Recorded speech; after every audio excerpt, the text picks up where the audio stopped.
بسم الله الرحمن الرحيم الحمد لله رب العالمين والصلاة والسلام على أشرف المرسلين سيدنا محمد وعلى آله وصحبه وسلم أما بعد السلام عليكم ورحمة الله وبركاته halkan waxaan ku qabanaa shirka jaraa'id anigoo waxaan bilaabaya caaqil Cabdirasaaq Maxamed Askara waxaan ka hadlaynaa arrin miidiyaha maalmahanba ku jirtay oo ah xisbiga wadani oo salaxlay isugu yimi diiwaangelintii kaga hadlayay hadal ka soo baxay oo baadhay oo damqay nabarro bari hore dadku ka bogsaday arrintaasaan muddadii ay dhacday ilaa imaka waanu galgalanaynay iska daayaanu sunay laakiin way suurtageli weyday waayo hadalku hadduu meel dheer ku dhaco waxaa qurux badan dee wax beeninayo isna meel dheer ku dhacay in la helo haddii qof khaldamo oo wax dee laga tegay uu sheegana haddii loo aamuso waxay noqonaysaa in raali laga yahay markaa beel ahaan hadalkaa soo baxay ee ninkaa odayga ahee ka soo baxay boqor raabi laydhaa arrin aanu la ogeyn iyo arrin aanu la ogol lahay iyo arrin aanu ka raalinahay midnaba maaha arrin aanu maqalay oo sidaa u dhacdayna maba jirtaba wakti baa jiray dadku dee dagaalo soo dhex mareen dagaalo sokeeyaa dhacay dagaaladii sokeeye waanu ka heshiinay annagu haddaanu nahay reerkaa uu ninkaa odaygii ka soo jeedana dadka waanaanu isdillaa waanaanu heshiinaa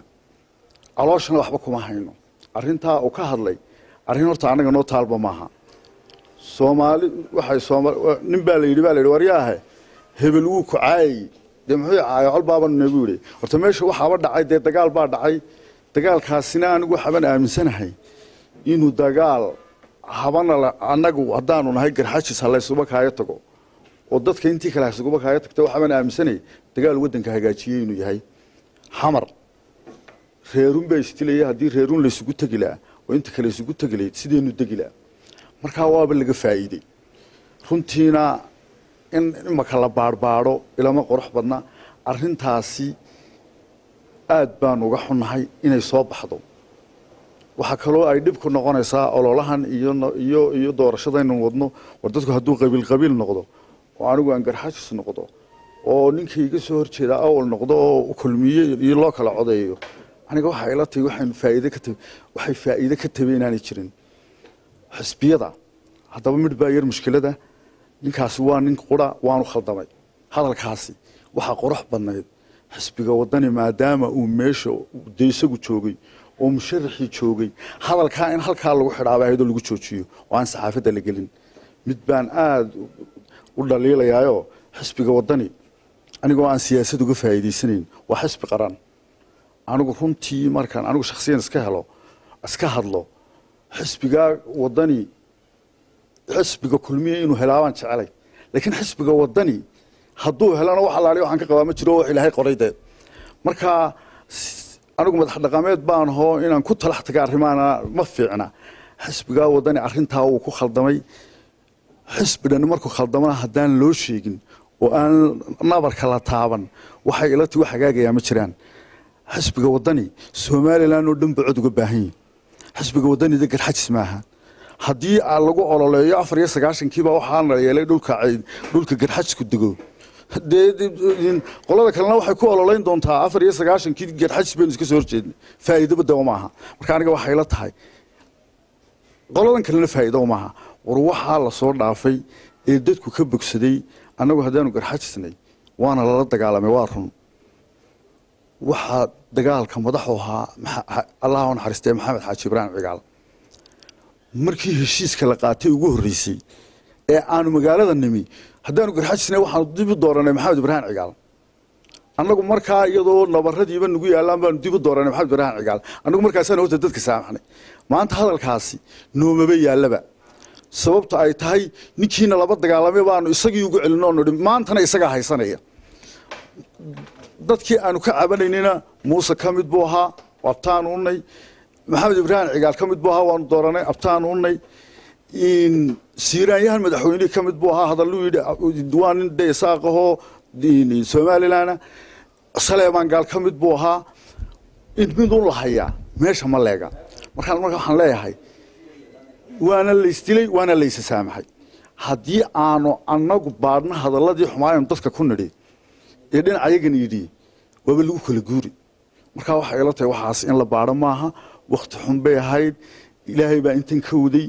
in dadku isdilo heshiiyo meeshay ku jirtay weligeena dadka waanu isdili jirnay marka arrintaasi waxaanu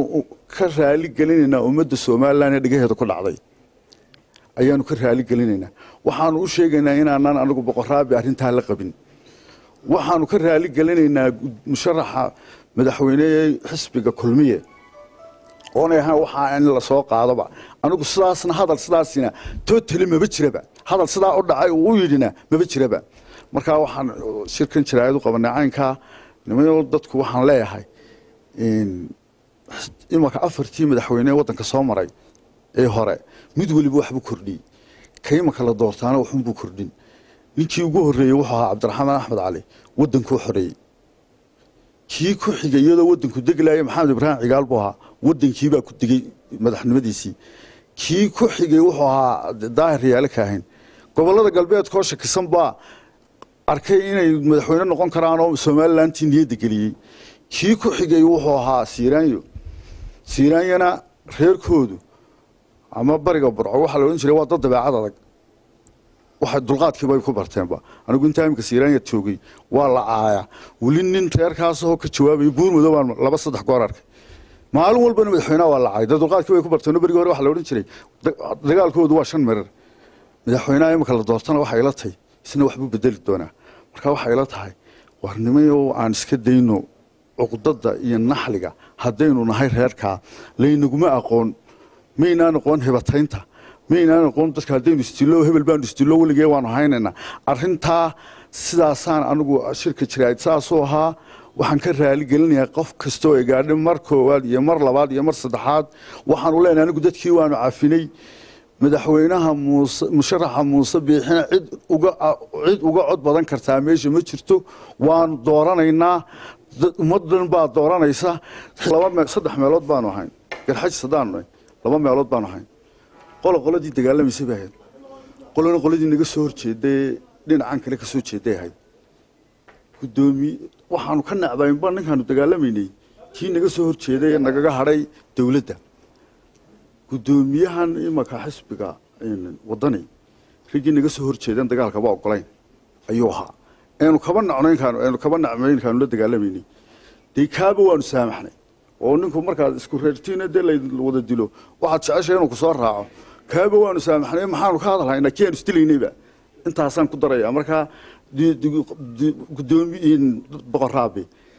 wuxuu ilaaway inuu naga soo horjeeday muxuu ahaa gudoomiye cirraba oo Faysal iyo Cirra iyo Muuse inay isku wada dhinac ahaayeen oo aanay nooba kala sokoyn waqtiga marka inaanu midna saamaxno ilaa kanana waana la reer kanina waxaas kala reer baabanay laba waa isku waxan waaba isla dad qura weeyaan waa isku reer qura weeyaan marka intaasaan iyadana raacinaya waan hadalka ku daraya assalaamu calaykum waraxmatullaahi alihi wa sahbihi wa sallam sidaa uu sheegay cabdirasaaq hadalkaas na soo gaaray aanu maqalay aad iyo aad baan uga xunahay runtii hadal aanu qaadan kari weynay weeye ninkan hadalka yidhi boqorraabi boqorraabi ma oran jirin maanta odhanayaa boqor baan ahay oo ummadda oo dhan baan boqor u ahay iyo waxaan doonaan ku hadlayaa dees ma leh waxaan leeyahay magaca aad sheegatay iyo hadalladaada fasleegaadana isu miisaanaadaan ha uu lulaya ee aan sharafta lahayn maan maqal dib baan xog doonta wax ay sheega ma arag waxaan jirna deen la sheegaa waa mamnuuc waxaan leeyahay waanu ka raali gelinaynaa gudoomiyaha xisbiga kulmiye iyo beelweyntiisa Sacad Muuse baanu ka raali gelinaynaa iyo xisbigaba iyo ummadda Somaliland baanu ka raali gelinaynaa arrinka lama qabno reerkan aanu nahay ida galeenimo markay noqoto ma garxaadis sida xilud la weeyqaana marka la dilaan ma cawdo hadii la hadal lagu yiraahdana ummadda intaan hadal ku niri dil la xisaabiyo imnaadanka hadalkaanu ku niri hadii maxkamadda heeg baan saarla hadal baamni yiri wax la hadal hayuun ma anu kalmada hadalkaan lafjab inuu reerka lafjab ay ku tahay baan qabaa وايو بري هذا اللي والله هذا الحين كلمة دون بالله هذا الحين نسقان بين نقطي نينك مركز كلمة على شيء وأنا حانو والله وأنا عارف شكلنا وايو حقيقة يكون ناس دين لفتش مويه يكون ناس متشت أنت أنا مضى هذا الكون لي أما قبل يكون لي أما عاي يكون لي إلى أن بقي صمت تل مركز نقطه تقال هذا مكود إنه كل شيء كان يبقى ركب بقول بنت ننقرع لا بهذا رأيه حاكم من هذا رأيه يوحل سيدي تقال بس سعودي حمد وحمد بالسلعي والسدلي وحي ضد دولار السكوري ما في السكوري ذي هذا الداع وانت صفر كل بنيس وحنا لا يا حي هذا الكان أنا سقان طاهي أنا مل إنه وذي إلا في شبكة هلا كروه القوي نادو يان هذا الكال عادي سني وحبي إنه ترى ما يحنا يلم يعني وين أمريكا بمينا وين إن دل مرة هارون لا هذا وأنا بايدي إذا قال ما ين أنت بقول لك درو يسوي الشيء ما نرقبل وقبل كل شيء دلوقتي بقول باكل بنتي قول باكل بيحيد بقول صار نقطة شبي يبقى تتاجد بقول سمع من الله هي برع دوتي بقول بالدلي تير كان ما واحد تشبكي سكوفانا أو شيء ما نرقبل إن أنا واحد دليل أنت واحد دليل حقنا اللي كنا يدرس نك هدو واحد له وحي اللي قد له أما وحي الله جيستو ما ينحبت هيو وحن لا يحي وهنسقان بي نوسو إليسي إلى بريقي يعني حقا وياك حنا إنه كان دولة دولة كان حسبك شيء بني عرق بني كان حسبك شيء إذا قال كشيء أكو هذي هو هذا الكلام موسى أكتر نمك وده اللي موسى اللي هي وحوي ولا سيء رجستري وحربوس ورانية وحنا لا يعني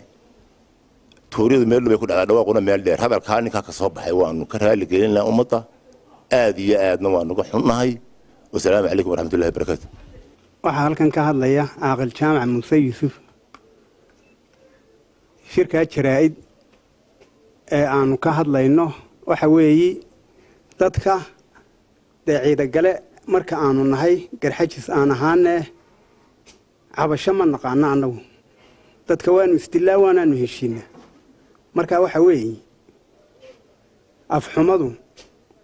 colaadna wax kaagama tarto nabadna way ka fogeysaa baa leeyahay marka waxa weeyaan on halkan ka sheegaya boqor raabi te